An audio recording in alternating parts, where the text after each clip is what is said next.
Good morning, everybody. It's Monday, April 1st, 2024.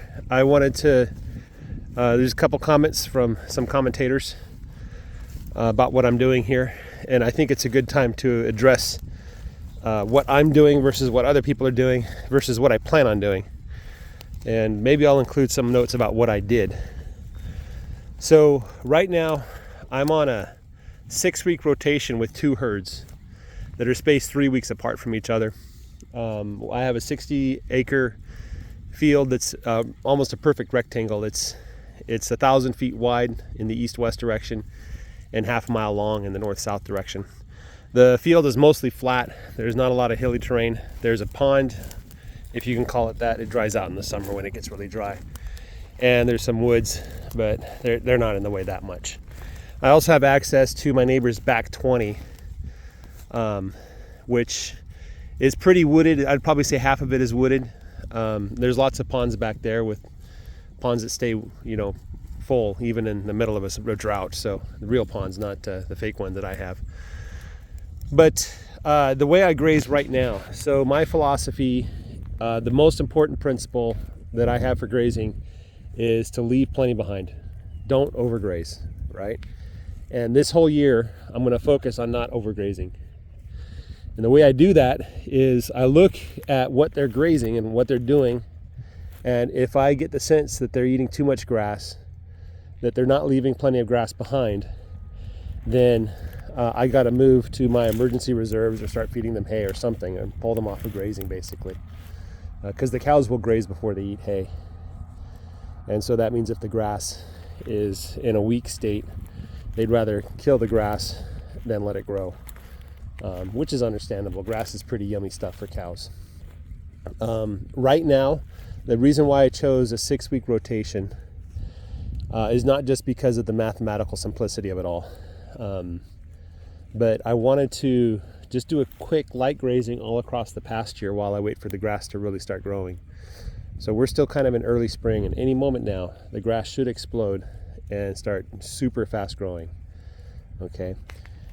I don't have that many weeds that I'm concerned about. This pasture is pretty dang good. I've been doing this for 3 years. The only weed I'm really concerned about is goat weed, but that's not going to appear until June, right? So I see some pastures out there that are filled with buttercup. That's not my pasture. The weeds that I do see are weeds that the cows will graze on. Things like hairy vetch and clover, and some other stuff that, like when I look back at where they've grazed, it's not like they've left anything behind in particular. They did kind of sort of touch the dock, but otherwise left it alone. But I'm not concerned about dock. That's not something that really is going to cause me any concern in the slightest. So the goal right now is just to do a light pass, quickly graze everything, nibble the tips and move on, right? The goal is not to trample the grass. The goal is not to put down a thick layer of manure. The goal is not to put strong pressure on any weeds or grass in particular. It's just bite and move, right? Now, that strategy is going to change as time goes on. I imagine once spring really hits, in about mid-April, in a couple weeks here, that the grass will start growing very, very fast. And my strategy will shift from just grazing everything quickly to doing more contemplative grazes where I take a measured amount. So I imagine what will happen is if I keep going on pastures this size, the grass will be 50% grazed. And so 50% of it won't even be touched, right? It won't be stepped on and it won't be eaten. So I plan on going to a 12-week rotation. When that happens, I'll adjust the size of the rows depending on what they do. The goal at that point is to eat 80%, trample the rest and move on, right? The effect of that grazing is to take like a 2-foot stock and bring it down to 1 foot or 1.5 foot, so that when I come back later, it'll be 4 feet tall, right? That's kind of the goal, is to get the grass to grow as much as possible at that stage in the mid spring grazing, right? Now, once we hit mid-May, we're going to shift gears again. And the focus on grazing in mid-May is going to be to trample everything, right? As much as possible, trample it. At the same time, I'm going to preserve probably a massive stockpile. Maybe all the way up to 60% of my field will serve as a stockpile for the early summer. The reason why is I found in the past, it could have been due to past droughts, it could be just because my grass isn't really growing yet, but I found that when I do the transition from May to June and July, it can take some time before the summer grass really establishes itself. So in order to help the summer grass, I'm going to try to trample down the spring grass, get some sunlight down there to the young summer grass, and give it a chance to grow, right? What I don't want to see is a big field of dead grass from spring, right? Now, I will set aside some stockpile because it'll take some time for that summer grass really to kick in and start growing. Once we get, nights that are in the 80s and days that are near 90 or 100, then the summer grass will really start to grow. And the way the summer grass grows is it spreads out and gets super thick before it starts to grow up, right? That's Bermuda grass mostly, okay? And at that point, in the summer grazing, I'm going to take a more measured approach, a more methodical grazing pattern, where probably 8 weeks, maybe 10 weeks, something like that,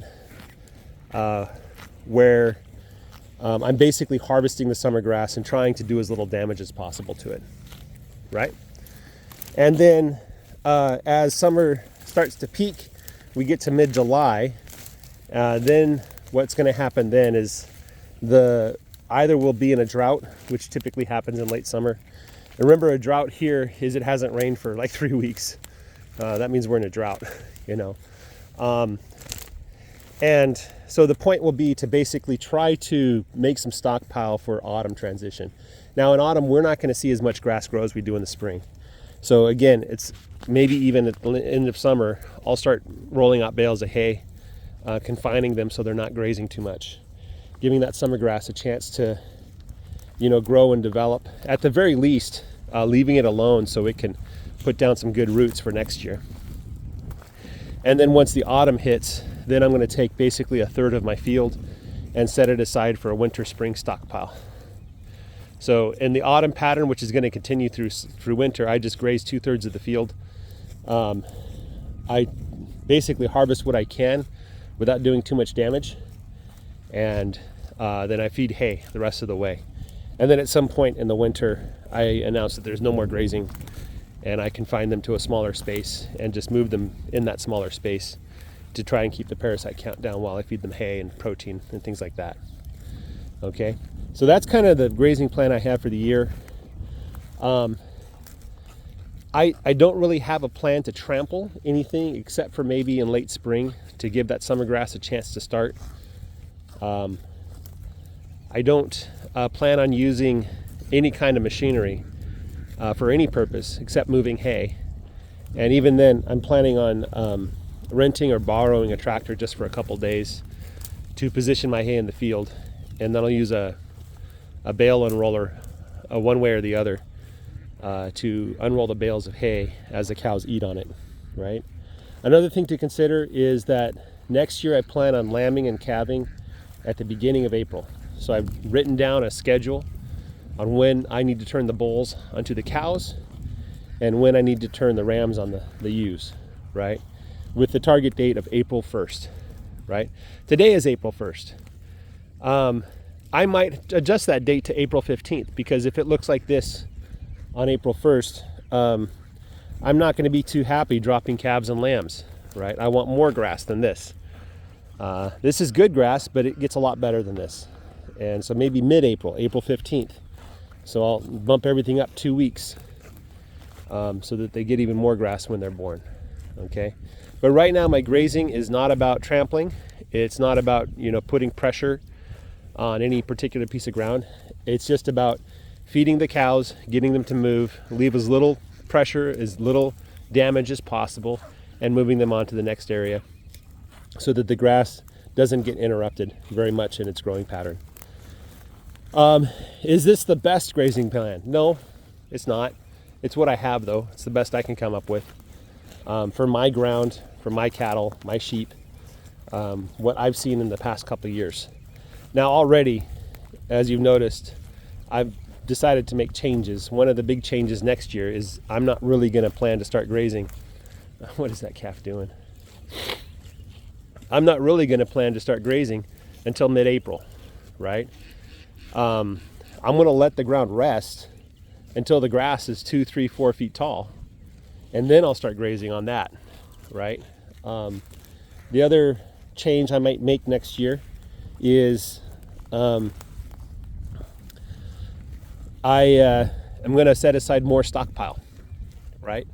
So that in the early spring, they'll be grazing on brown grass along with green grass rather than just green grass. So I'm going to make sure we get that stockpile started in the autumn rather than in the winter. So it's going to have 90 days of rest.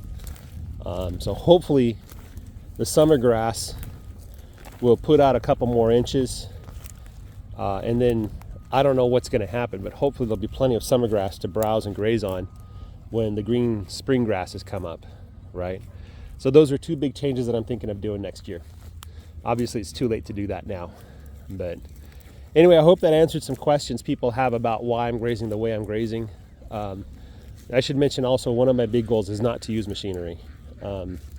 If a solution involves a tractor, I'm probably not going to use it. As Greg Judy says, tractors don't make baby tractors. You know, it's an expensive investment. I've already invested a lot. I want to see how far I can go with what I have. In fact, this side-by-side here, I'm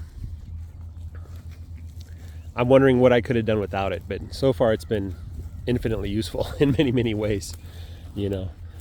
So probably that's enough for most things. That should be enough to even pull the bale and roller. But if I didn't have that, I'd probably have a four-wheeler or something like that. So that's the long story, guys. Have a great day. Take care and bye-bye.